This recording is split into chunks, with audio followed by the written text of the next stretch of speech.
Guys, for today's video, i-open lang natin ang ating Shopee account or yung ating Shopee app. And then, pagka-open guys, mula dito sa pinakang homepage, pumunta lang tayo sa profile ng ating account. So, tap nyo lang yung me na nandito sa may lower part.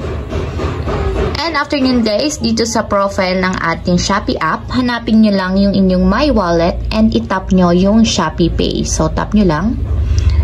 So, para ma-send nyo guys yung fund dito sa Shopee Pay, ang gagawin nyo lang is itatap nyo yung send money. So, kung makikita nyo, meron akong 94.99 total balance. So, pwede ko siyang isend. Since nga meron tayong fund dito sa Shopee Pay. So, tatap lang natin yung send money.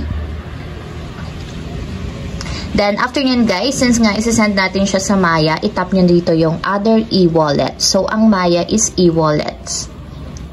So, dito naman is hanapin nyo yung PayMaya. So, dapat meron kayong PayMaya na naka-install sa inyong mobile phone para automatic magko-connect siya dito sa ating Shopee Pay. So, itatap nyo lang yung PayMaya under sa inyong name. And dito guys, ilalagay nyo lang yung amount kung magkano ba yung isasend ninyo. So, lalagay ko is 74 pesos. So, meron siyang admin fee or transaction fee na 15 pesos. So, ilalas nyo lang siya dun sa inyong total balance sa Shopee Pay. So, lagi siyang merong 15 pesos admin fee for transaction. So, after nyo malagay yung amount, kung magkano yung isasend nyo na pera sa Maya or PayMaya, itap nyo na yung next.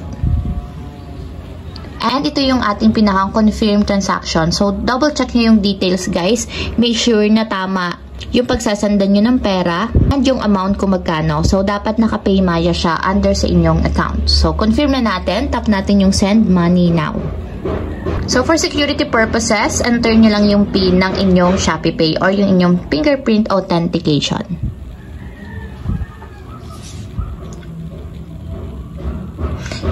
And ayan guys, pag ganyan na itsura, ibig sabihin, successfully nakapag-send na tayo ng pera sa Maya or PayMaya under sa account natin.